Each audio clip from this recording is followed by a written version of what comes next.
Aleluia, boa noite. Quem está feliz com Jesus, dê um glória a Deus. Amém. Que bom estarmos reunidos em nome de Jesus para receber mais da sua presença e da sua palavra. Antes de começar, eu queria beber uma água aqui. Quem que aceita um pouquinho de água? Quem quer um pouquinho de água? Quem chegou sedento, ou adorou tanto que está com a garganta seca? Tomar um copo d'água sacia a nossa sede, sim ou não? E hoje o tema da nossa mensagem fala sobre saciar a nossa sede e a nossa fome pelo Senhor, amém? Então o pastor queria beber água, mas também era para introduzir o tema dessa noite. Queridos, eu quando fiz escola de preparação para o ministério, tinha um desafio lá que era um jejum de 3 dias a seco, ou seja, 3 dias sem água. E no ano e meio que eu fiquei lá, eu falei, comecei a fazer alguns, mas aí parava no meio porque eles mandavam fazer uma coisa assim, eu não dava conta e ia lá e entregava.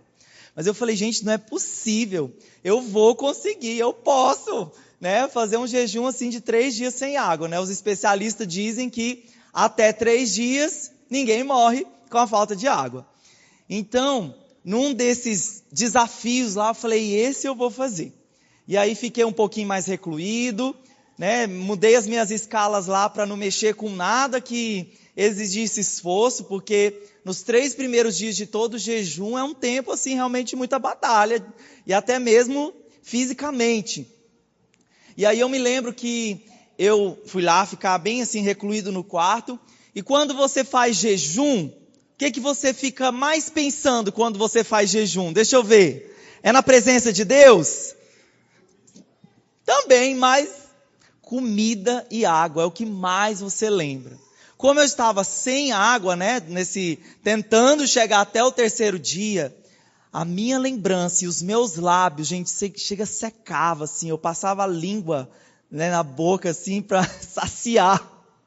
E eu ficava lembrando do bebedouro lá da escola. Sabe quando a água fica assim, a água gelada, fica do lado de fora na torneira?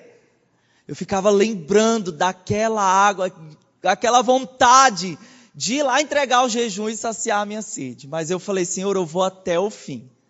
E aí consegui fazer os 3 dias, pelo menos uma vez.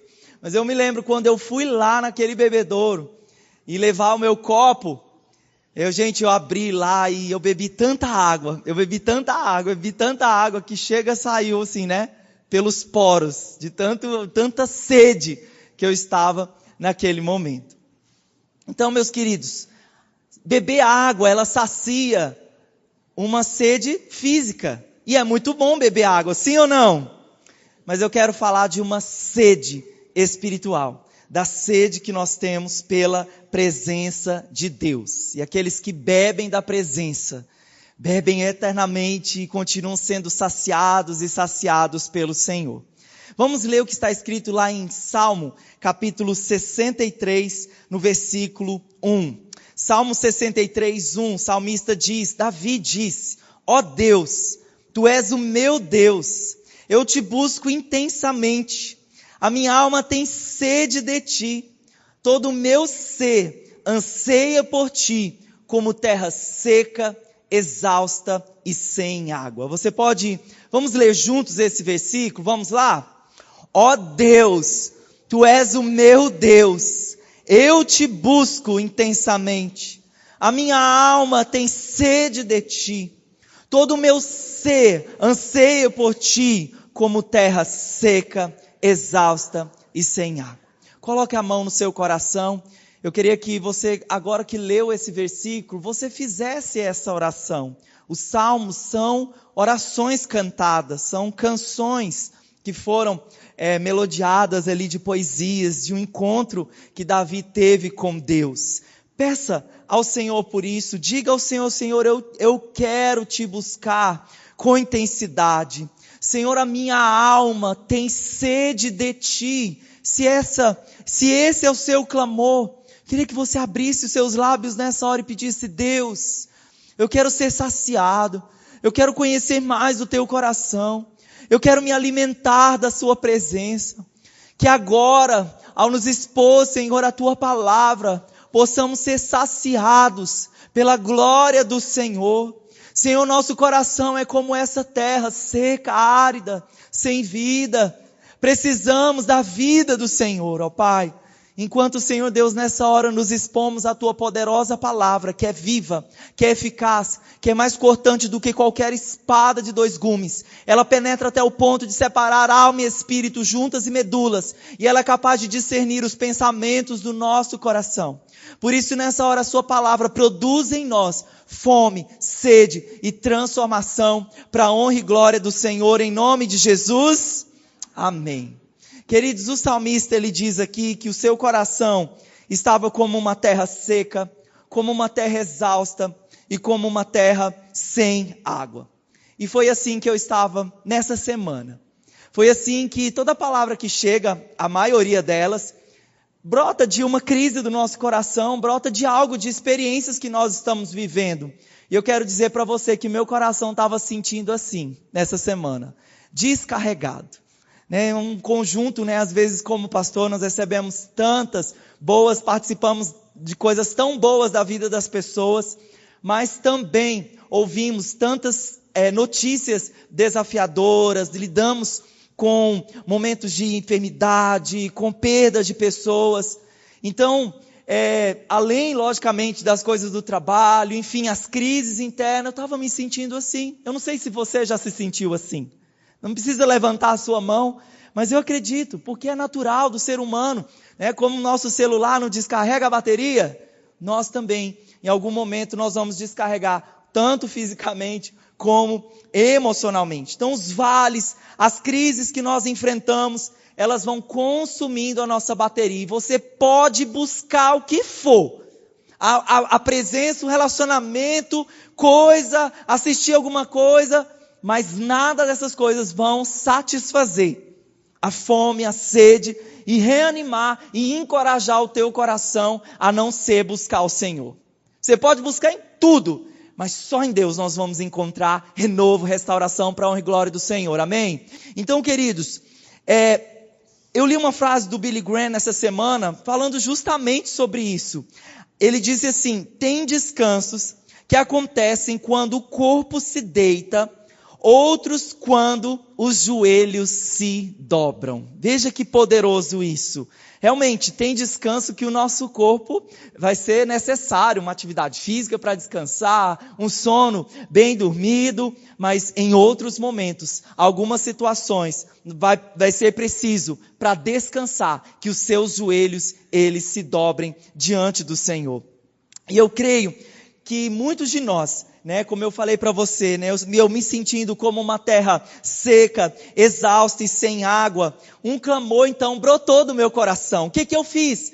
Só estou me sentindo mal. Não, Senhor, eu sei onde eu posso me recarregar, eu sei em quem eu posso buscar, é no Senhor. Então brotou um clamor, e tem brotado no meu coração um clamor por mais de Deus, por busque a minha face. Busque a minha presença, busque o meu poder.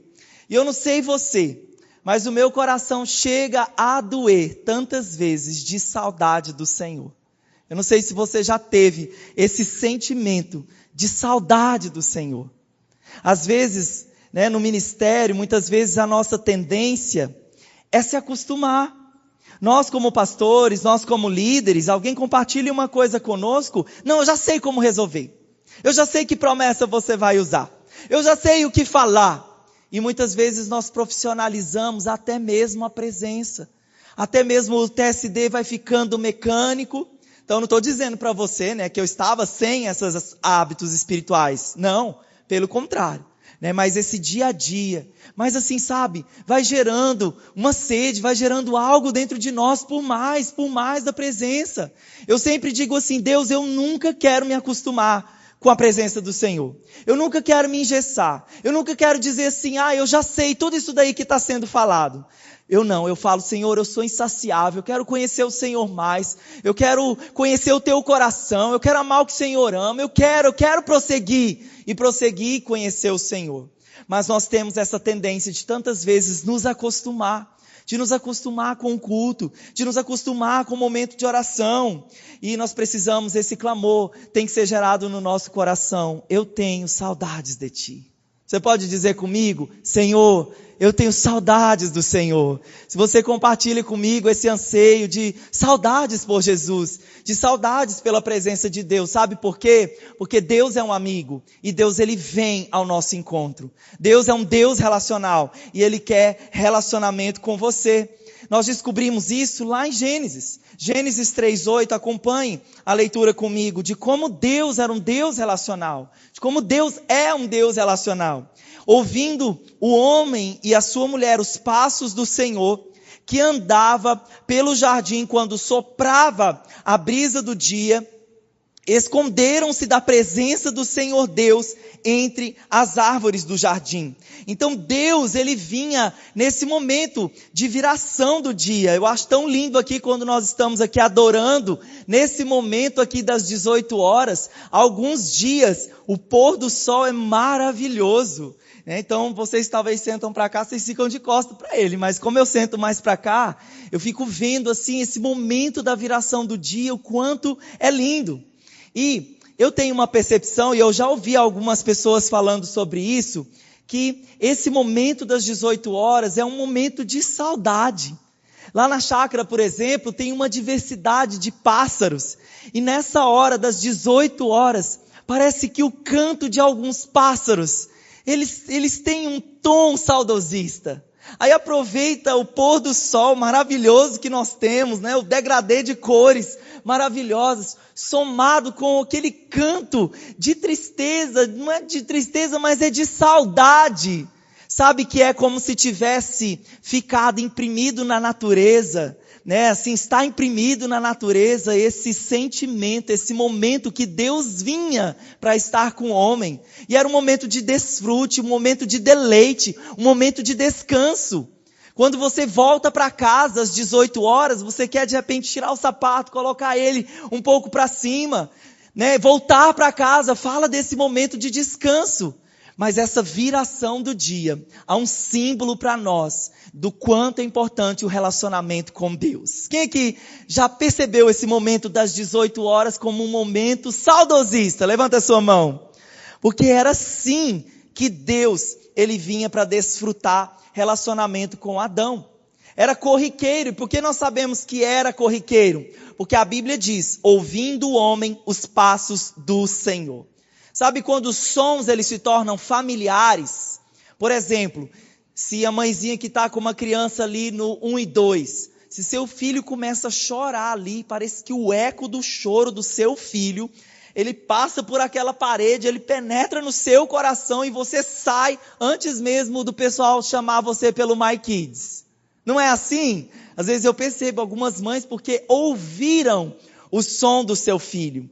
O seu animal também, quando você vira a esquina, ele ouve o barulho do seu carro e ele logo levanta as suas orelhas. Os sons são familiares. Então, quando Deus vinha ali na viração do dia, o homem conhecia os passos do Senhor. Nesse caso, o homem se escondeu, porque eles haviam pecado contra Deus. Mas tudo isso fala, desse momento de viração do dia, fala que Deus é um Deus relacional, que Deus quer amizade, que Deus quer se encontrar com você, que Deus ele tem prazer de estar com você como um amigo.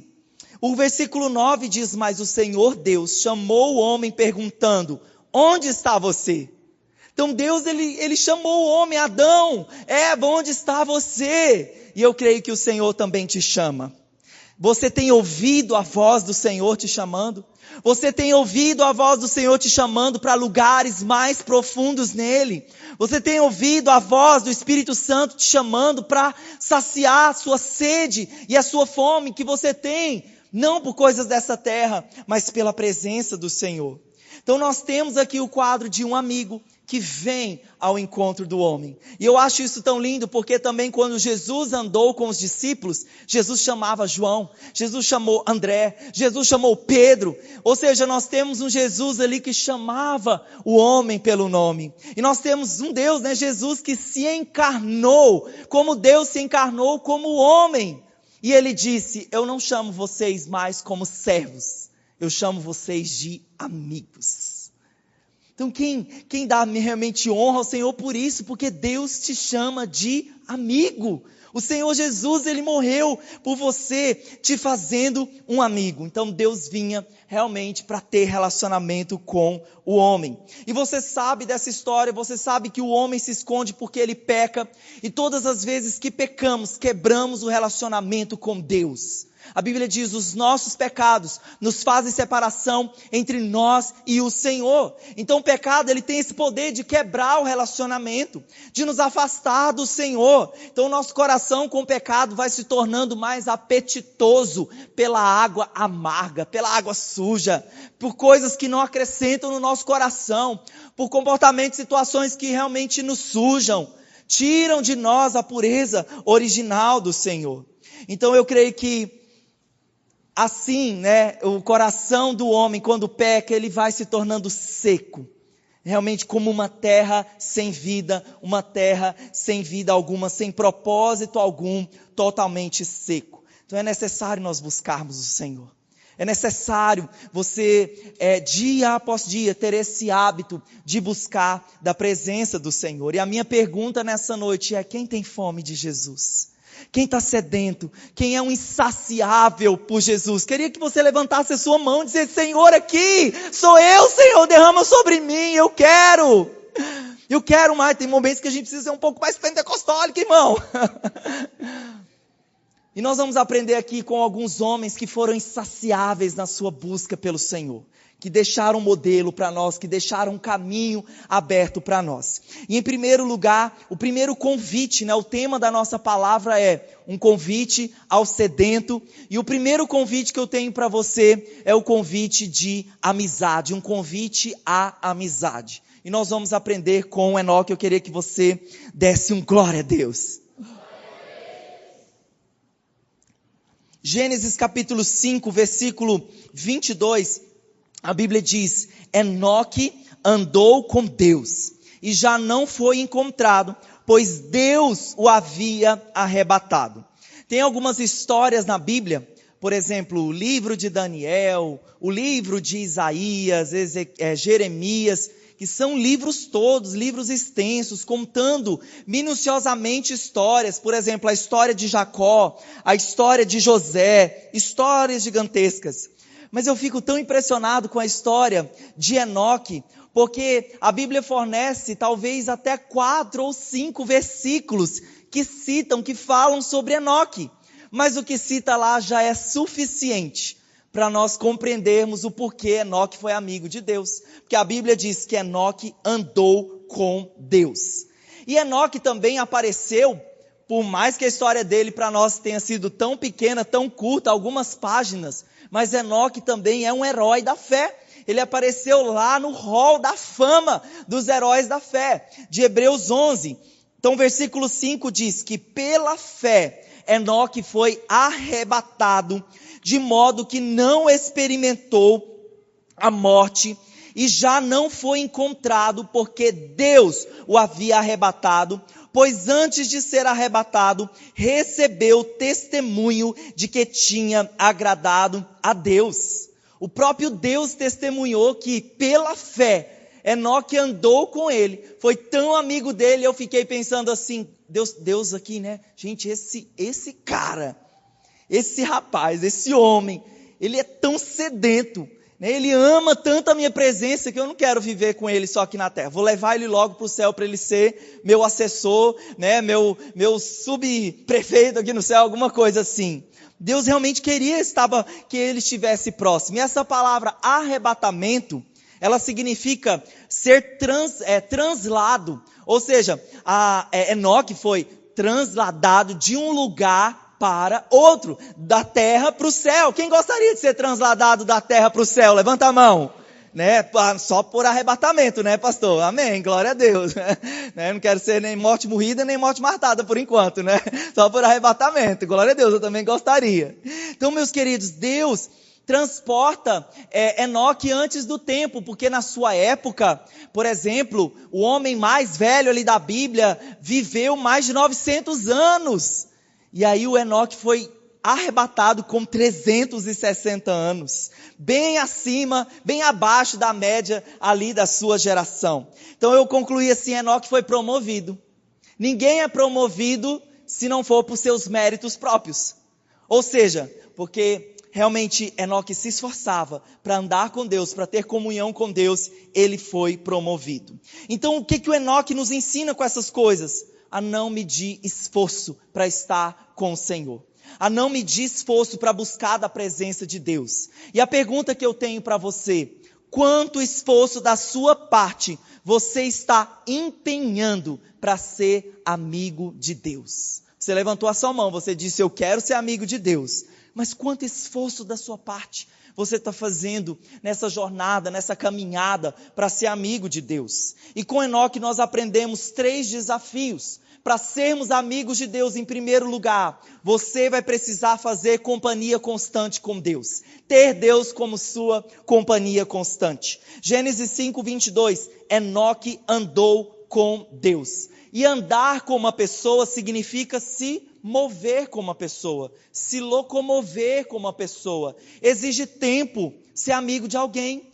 Existe investimento ser amigo de alguém. Exige também, quem é casado sabe muito bem, ceder em muitos momentos. Ceder pelo outro, o outro cede por você. Todo relacionamento fala disso, de simpatia, de afeição, de apreço. Isso que fala relacionamento, isso que fala de uma amizade. E essa virtude foi encontrada no coração de Enoque por Deus.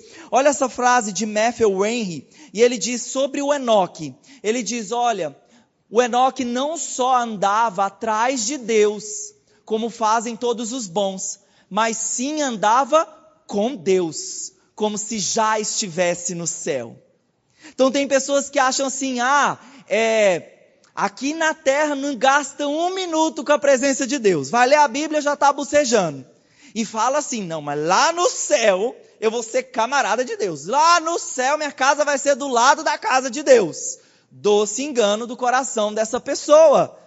Porque, meu irmão, você já tem o céu, você já pode viver o céu aqui na terra. Você já pode andar com Deus aqui na terra. Então já comece cultivando esse relacionamento. Quem não sabe, Deus realmente te leva antes do tempo, Te translada e meu irmão, se Deus quiser me levar agora, eu quero ir, Então eu não tenho nada mais nessa terra aqui, eu quero ir. Quem que quer ir também com o Senhor? Eu quero.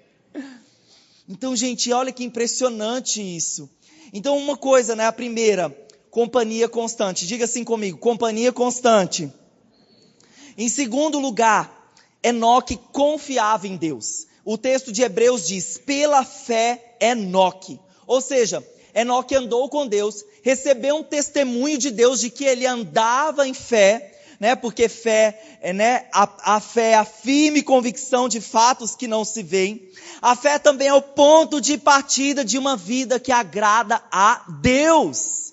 Então Deus dá os comandos, Deus dá as direções para Enoque, e Enoque estava ali, pensando, falando e agindo em fé. Diga assim comigo, pensando, falando e agindo em fé. Então Deus encontrou um homem cheio de fé, por isso deixou um testemunho. Pela fé Enoque foi arrebatado. E em terceiro lugar, aqui a terceira coisa que Enoque nos ensina a nós estarmos cheios do temor de Deus. Se tem uma das coisas que mais nós temos ensinado ao longo dos anos aqui na nossa igreja é sobre o temor de Deus, que é o princípio da sabedoria. Qual é o temor de Deus? Qual é a tradução do temor de Deus? Amar o que Deus ama. Odiar o que Deus odeia. Vamos dizer juntos, vamos lá? O temor de Deus é amar o que Deus ama, odiar o que Ele odeia. Tiago 4,4, a Bíblia diz, adúlteros, vocês não sabem que a amizade com o mundo é inimiga com Deus? É inimizade com Deus? Quem quer ser amigo do mundo, faz-se inimigo de Deus. Então como eu posso alegrar a presença, como eu posso alegrar a Deus como amigo, se eu continuo me alegrando e concordando com pessoas e coisas, ideologias e situações que são contrárias à palavra de Deus? Como eu posso dizer que eu sou amigo de Deus concordando com coisas que Deus abomina? Com coisas que Deus não ama? Então ao caminhar com Enoque, realmente Deus encontrou em Enoque um coração separado. Porque é assim, né? Você quer andar com Deus, então você tem que andar com Deus do jeito de Deus. E não do seu jeito. É do jeito do Senhor. Eu posso ouvir um amém? Amós 3:3 diz: como poderiam andar dois juntos, se não estivessem de acordo? Então, como nós podemos andar, se não compartilhamos do mesmo caráter, dos mesmos objetivos? Então, Enoque nos ensina essas três coisas: companhia constante, um andar de fé, um caminhar de fé e um caminhar com temor de Deus. Por isso Deus o leva. Por isso Deus fala: esse homem tem uma fé inspiradora, esse homem tem uma amizade inspiradora, eu quero ele perto de mim. Então nós aprendemos com Enoque a sermos amigos de Deus. Então diga assim em primeiro lugar comigo, um convite à amizade. Mais uma vez, um convite à amizade. Em segundo lugar, nós vamos aprender com Davi um convite à contemplação. Diga assim comigo, um convite à contemplação. 2 Samuel 17, 28 e 29 diz: trouxeram a Davi e a seu exército camas, bacias, utensílios de cerâmica e também trigo, cevada, farinha, grãos torrados, feijão, lentilha, mel e coalhada, ovelhas, queijo de leite de cabra, pois sabiam que o exército estava cansado, com fome e com sede no deserto. Uau, pastor, que lista de coisas aí, que banquete foi. E justamente foi um banquete trazido para Davi e seus soldados, porque eles estavam exaustos. Eles estavam em fuga de Absalão. Absalão, filho de Davi, que havia usurpado o trono, e estava, filho de Davi, estava usurpando o trono, estava atrás do seu pai para matá-lo. Então a Bíblia diz aqui, que trouxeram para Davi e seu exército para saciar a fome e a sede deles, essas coisas. E eu fiquei pensando assim, lógico, com certeza Davi foi saciado fisicamente, mas internamente Davi estava passando por um dos maiores conflitos. Havia sido usurpado do seu trono. Davi o seu filho havia o traído, ele estava fugindo, havia um risco de morte, um pesadelo Davi estava vivendo. E quantos de nós aqui também talvez não estão vivendo um pesadelo? Talvez no seu casamento, talvez no seu trabalho, na sua saúde. Momentos e adversidades que vão acontecer em algum momento da nossa jornada. Davi estava vivendo esse momento. E eu procurei assim alguns salmos, porque em alguns salmos é bem claro os contextos, como eles foram escritos. E eu pensei, Senhor, essas experiências com certeza saíram salmos. Saiu algo, alguma coisa subiu ao Senhor. E eu encontrei alguns salmos de Davi em momentos de crise. Porque em momentos de crise de Davi, é lógico que ele expunha seu coração, ele dizia como estava a sua alma. Mas ele não ficava por aí, ele recorria ao Senhor. Ele recorria à força do Senhor. Então acompanhe comigo alguns salmos, alguns versículos de salmos no meio das crises, nas batalhas enfrentadas por Davi. Salmo 41. Depositei toda a minha esperança no Senhor, e Ele se inclinou para mim e ouviu o meu grito de socorro. Salmo 42, 1 e 2. Como a costa anseia por águas correntes, a minha alma anseia por ti, ó Deus. A minha alma tem sede do Deus vivo. E o Salmo 27, onde eu quero concentrar alguns versículos de Davi, o Salmo 27, no versículo 1, ele diz: o Senhor é a minha luz e a minha salvação, de quem eu terei temor? O Senhor é o meu forte refúgio, de quem eu terei medo?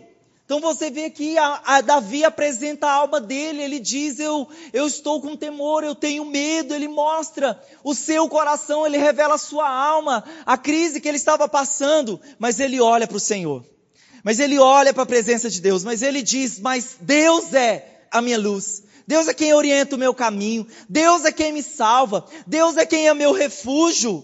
Para quê? Para que eu preciso temer?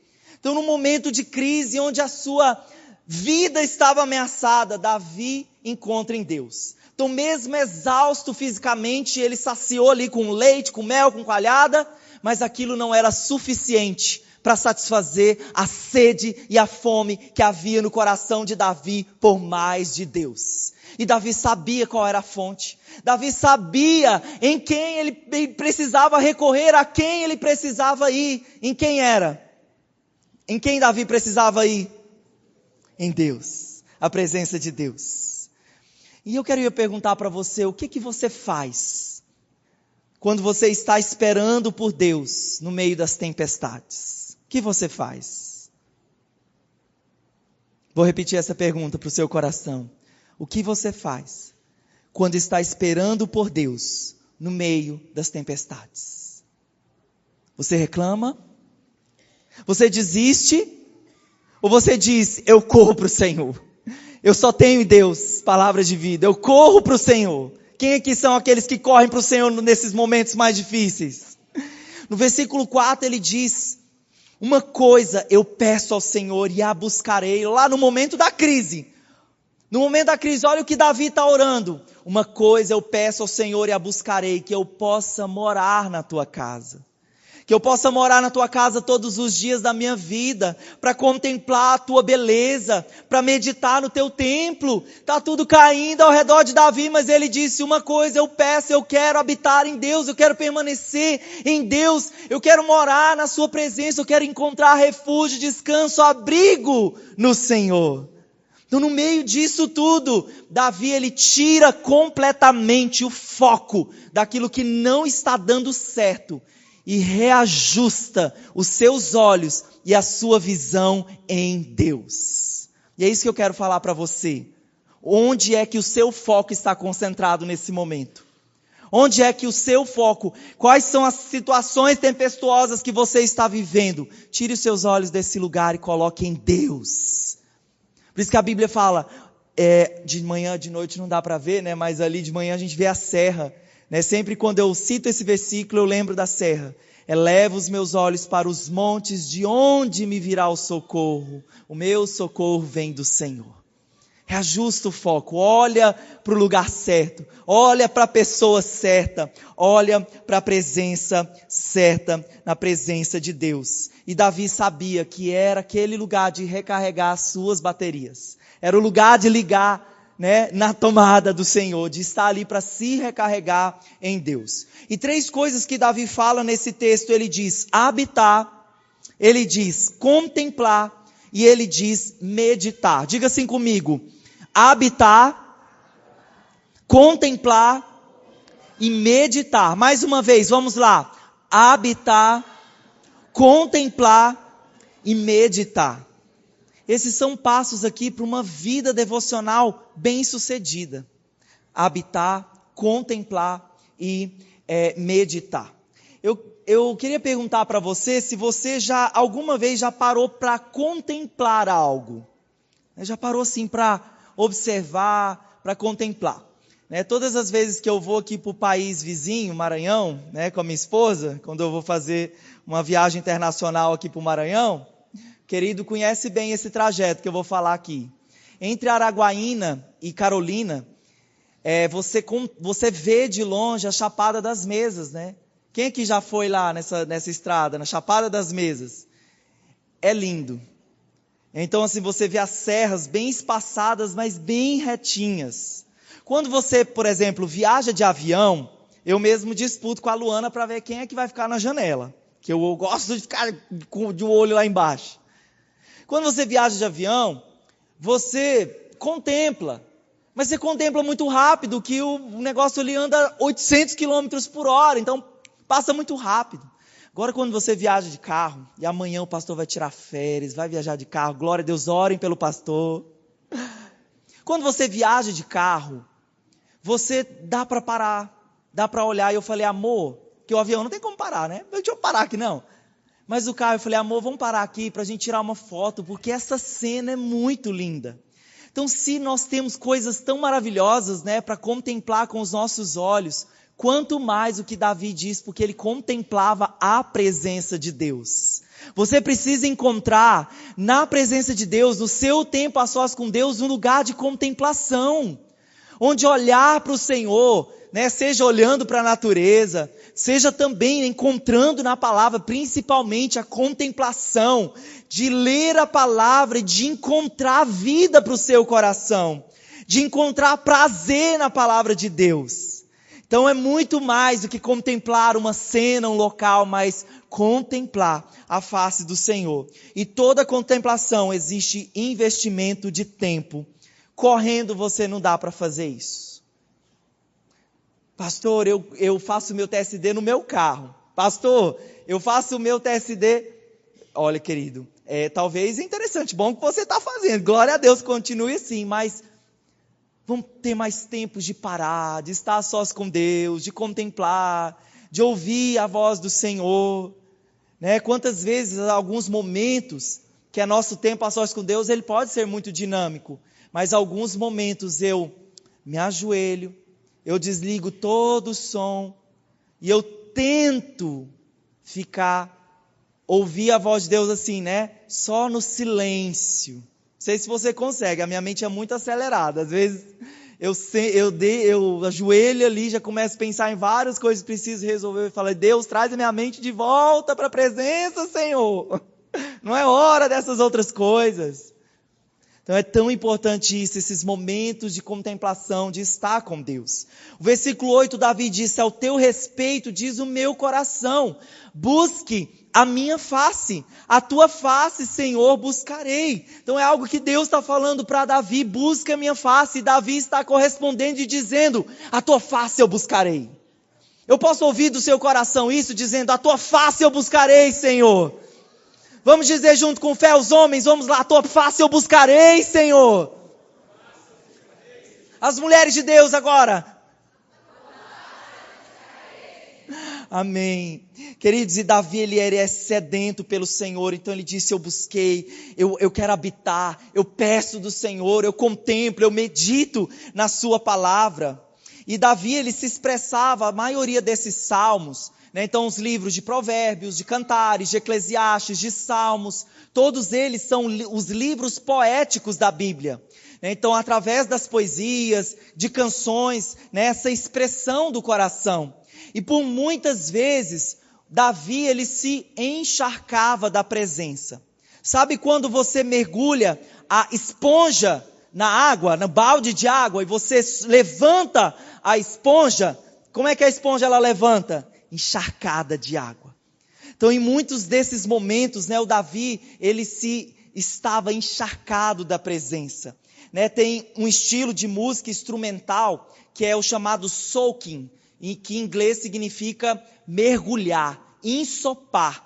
Né? Então, de repente você, né, que quer ter tempos a sós com Deus, às vezes sem a presença de alguém ficar ali cantando para você, o soaking é um instrumental. Né? Então, mas soaking fala disso, desse ensopar. E nós temos a evidência de como Davi termina no Salmo 27. Ele termina encharcado. Olha o que ele diz, Salmo 27, 13 e 14. Essa certeza eu tenho, viverei até ver a bondade do Senhor na terra.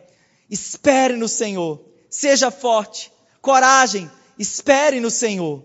Então olha, como alguém que está passando no meio de uma tribulação tão grande, ele termina dizendo, uma certeza eu tenho. Mas por que ele pode afirmar isso? Porque ele estava encharcado de Deus, ele estava encharcado do coração do Senhor, ele estava encharcado da presença do Senhor, e ele podia dizer, espere em Deus, seja corajoso, seja forte, continue, prevaleça, eu estou com você, espere em mim. Esse é o tipo de coisa que quem está muito encharcado de Deus pode falar. Esse é o tipo de coisa que alguém que realmente ouve, busca da face do Senhor, anda com Deus, está vivendo. E eu declaro, né, você no seu tempo a sós com Deus, tempos de estar ensopado, encharcado do Senhor. Quem recebe diz um amém. Então essa contemplação, ela faz com que realmente você tire o seu foco daquilo que é passageiro, daquilo que é da adversidade e coloque no lugar certo. E com Davi nós aprendemos a contemplar o Senhor. Então nós já falamos de 2 convites, vocês podem me ajudar? Qual é o primeiro convite? Um convite a... E o segundo convite, a contemplação. Em terceiro e último lugar, um convite ao lugar secreto. E esse quem nos ensinou foi o nosso Senhor Jesus. João 7,37, a Bíblia diz, no último e mais importante dia da festa, Jesus levantou-se e disse em alta voz, se alguém tem sede, venha a mim e beba. Então Jesus aqui, quando a gente fala assim, todo mundo aqui no pastor, todo mundo aqui no pastor, amém, foca aqui no pastor.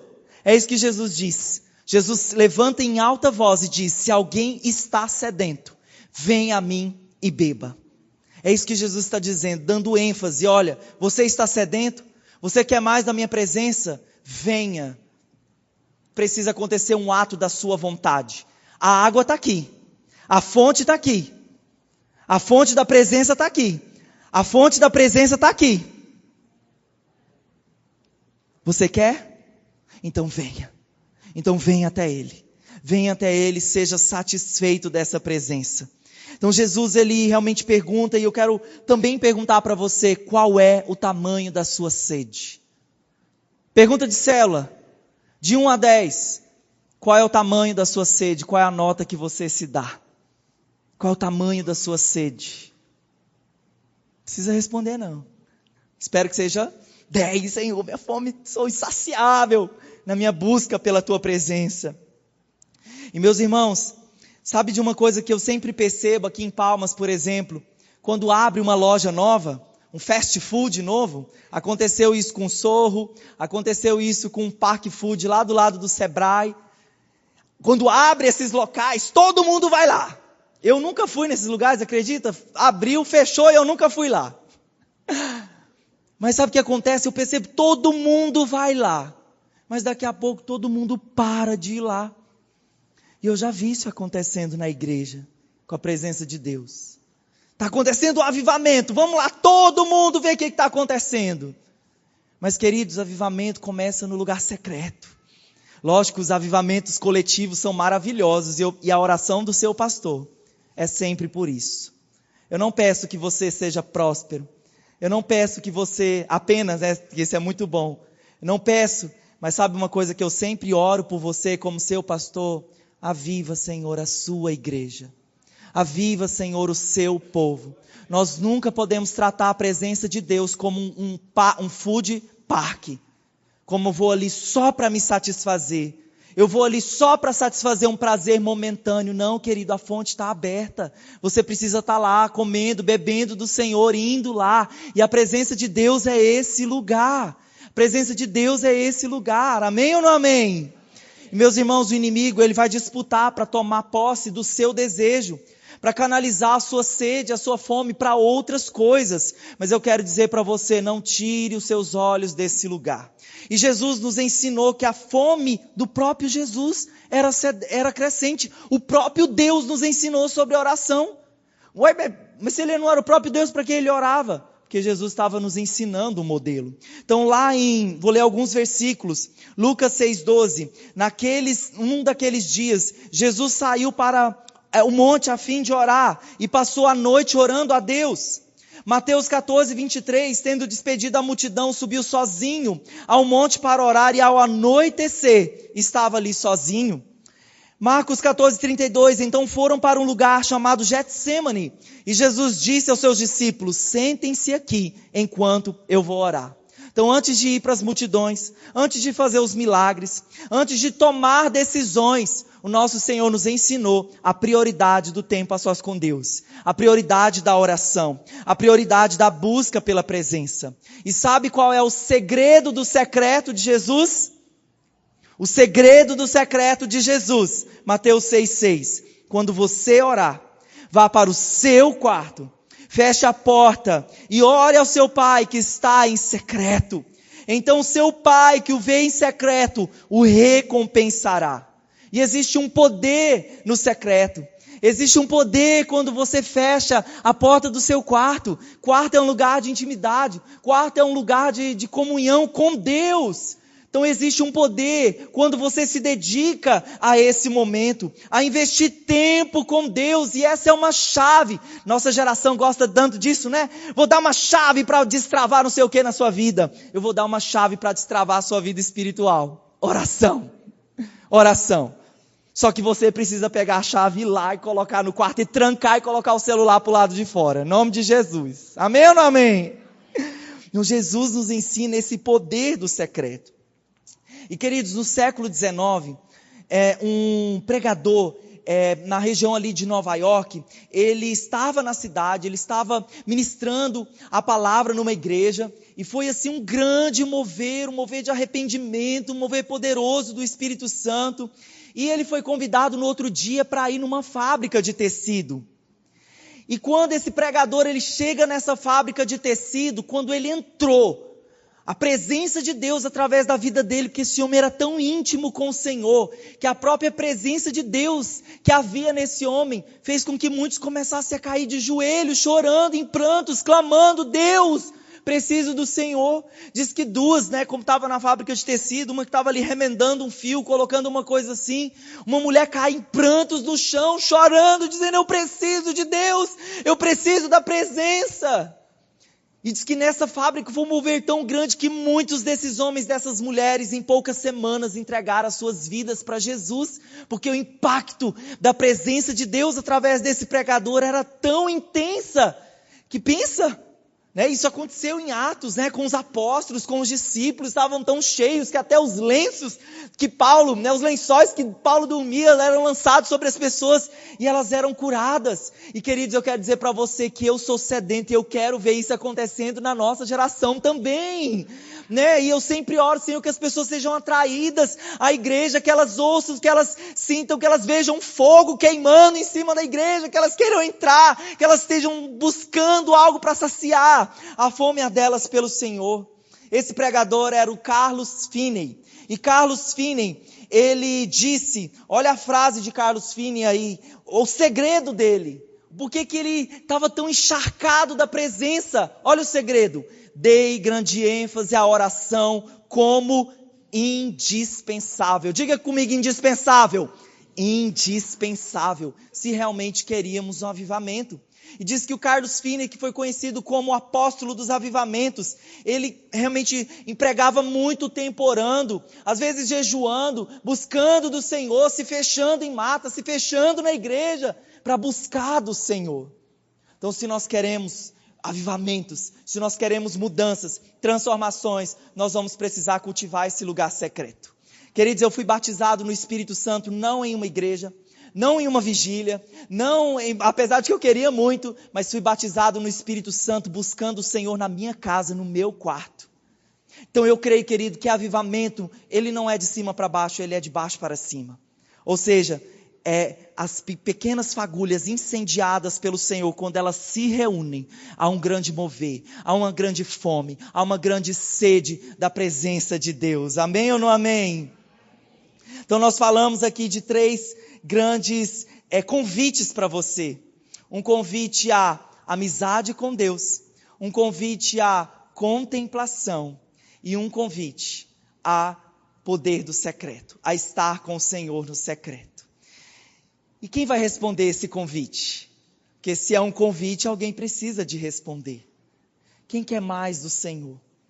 Jesus termina, a Bíblia termina lá em Apocalipse, no versículo 17, dizendo: quem tiver sede, venha. E quem quiser beba de graça da água da vida. Vamos ler juntos esse versículo enquanto o louvor vem aqui comigo? Vamos lá? Quem tiver sede, venha. E quem quiser, beba de graça da água da vida. Essa água está de graça. A pergunta que eu tenho para você: você está sedento? Você quer beber dessas águas? Se você quer beber dessas águas, eu queria que nós tivéssemos agora um tempo de nos encharcar. Falamos sobre estarmos encharcados. Eu queria que você agora respondesse a isso, viesse até o altar do Senhor. Nós juntos queremos estar aqui tendo um tempo de ensopar, estarmos cheios do Senhor. Amém? Fique de pé no seu lugar.